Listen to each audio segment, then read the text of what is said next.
Esta alianza estratégica e informativa entre SPR Informa y Radio Sonora. Tenemos el gusto de compartir pues un tema muy importante con el maestro en Seguridad Pública y Políticas Públicas, Rodrigo Cornejo, a quien saludamos con mucho gusto y tenemos esta mañana en la línea telefónica. ¿Qué tal, maestro? Buenos días.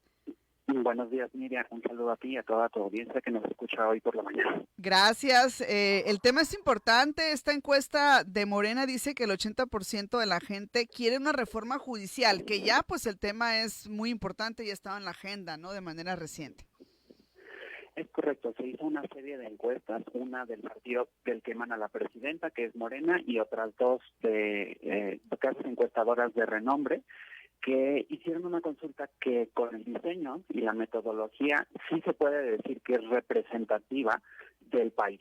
Y en esta encuesta hay varios hallazgos. En primer lugar, el diagnóstico que muchos mexicanos tienen del Poder Judicial, que es compartido con el presidente y con la presidenta electa, Claudia Sheinbaum, que es que la mayoría de los mexicanos, incluso más de los que votaron por la presidenta Claudia Sheinbaum, consideran que el Poder Judicial es un poder corrupto.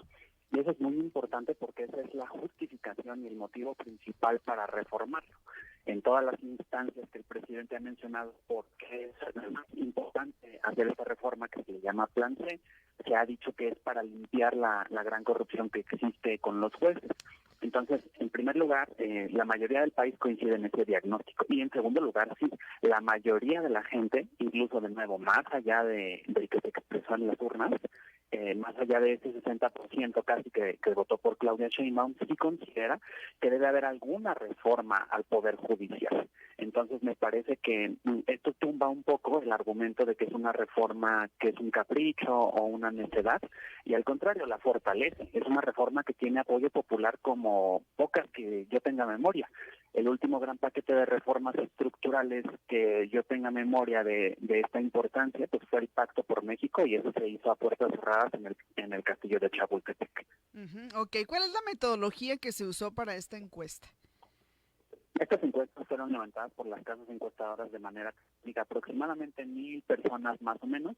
De nuevo, este es el tema siempre con las encuestas, ¿no? La gente podrá pensar que una encuesta de menos de, no sé, 10,000, 20,000 personas no es representativa, pero demográficamente una encuesta funciona de forma similar al conteo rápido del INE, es decir, así como el INE hace una selección de casillas que son representativas, que representan la tendencia general de la elección. De la misma manera, por ejemplo, la casa encuestadora de las Heras, por ejemplo, toma a personas o más bien a números telefónicos o casas de personas en todo el país, hace una selección que se muestra. Y esa muestra, si se consigue bajar esos cuestionarios de vía telefónica, representan la opinión del resto de la gente.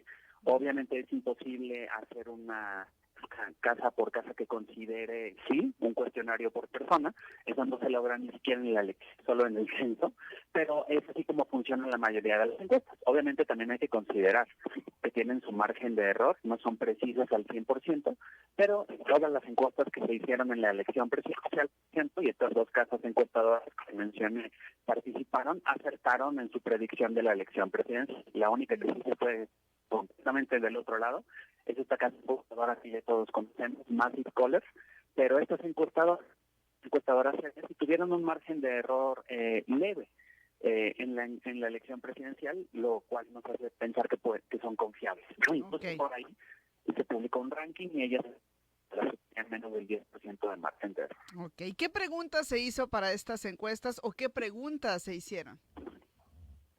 Por ejemplo, la que te mencionaba al principio, Ajá. respecto de la corrupción en el Poder Judicial. Se Muy bien. preguntó a las personas si es que consideraban que había corrupción en el Poder Judicial.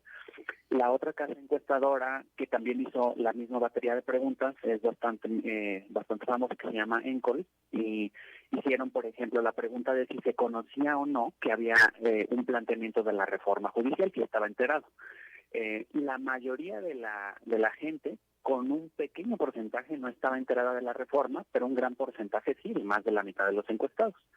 También se preguntó del método de la elección de los ministros, que es un punto muy controversial, y más del Más del 70% de la gente, por ejemplo, en la encuesta de Encol, el 75% de la gente dijo que el pueblo de México debe elegir a los ministros. Y lo mismo con los jueces y magistrados, es un porcentaje ligeramente menor, 73%.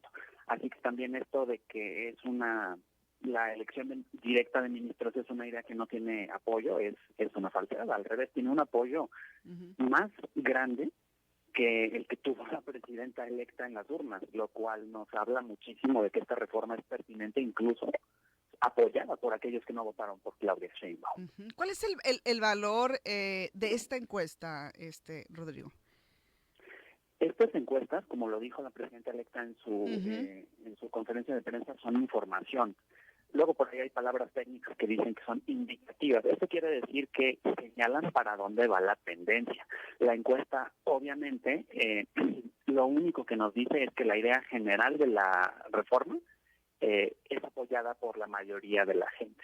Obviamente, después del proceso legislativo, que incluye todos estos foros de Parlamento abierto, podrá haber opiniones distintas, es una fotografía del momento, pero esta encuesta lo que nos dice es que si nosotros decimos, la gente cree que debe haber el plan C y la reforma judicial, la respuesta es sí. Y que si la gente cree que la idea que la oposición al presidente critica tanto de elección directa de los jueces es buena idea, la respuesta también es sí. Entonces, pues en general lo que habrá que debatir son detalles de la reforma, pero el propio presidente y hasta Marcelo Ebrard también lo han mencionado, no serviría de nada haber ido a las urnas con este proyecto político si no se fuera a hacer realidad. Entonces, si la gente votó por él y aparte en una encuesta incluso hay un apoyo más grande que en la propia elección a la candidata que lo propuso, decir reformar el Poder Judicial, más bien esta reforma es una deuda que tienen los y las legisladoras con el pueblo de México y se debe aprobar.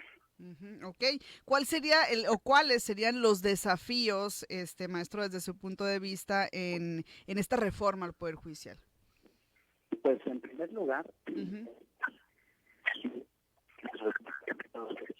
de los jueces, ya lo decía yo también en otro espacio, mucho se habla del único país supuestamente que tiene elección directa de jueces, que es Bolivia, y pues eso no es cierto. En Estados Unidos, en Japón y en Suiza también hay métodos de elección directa, dependiendo de qué estado de Estados Unidos hables, pero incluso en Japón hay métodos de remoción de los jueces, en donde participa la ciudadanía, y en ejemplos de como Suiza, en donde hay mecanismos de democracia directa para ejercer el poder. Esto es normal desde hace mucho tiempo.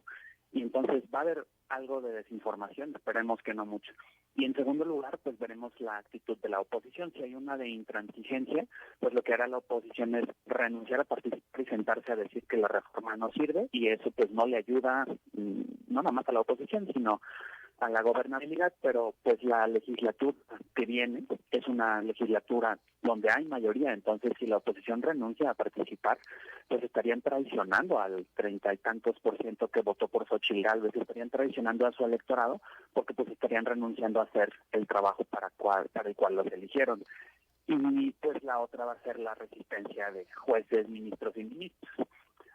Me parece una paradoja muy peculiar, sí, que hace algunas horas días el Consejo de la Judicatura dijo, ahora sí vamos a hacer una fuerte campaña diciendo cómo los jueces le cambian la vida a la gente para bien. A mí me parece que esa campaña llega décadas tarde. Ahora que el Poder Judicial ve que esta reforma es inminente, que intentan acercarse de manera tímida a la sociedad. Entonces, pues también va a haber una resistencia fuerte de jueces y ministros, eso es previsible. claro, eso es algo que nos podemos imaginar. Vamos a ver entonces cómo se da y qué tanto no se da esta resistencia. Por lo pronto, pues le agradecemos como siempre que nos haya permitido platicar con usted en este espacio y sobre este tema que además es tan importante. Le enviamos un saludo desde Sonora. Miriam, un gran saludo a toda tu audiencia en Sonora y en todo México. Muchas gracias. Gracias al maestro Rodrigo Cornejo, maestro de Seguridad Pública y Políticas Públicas, como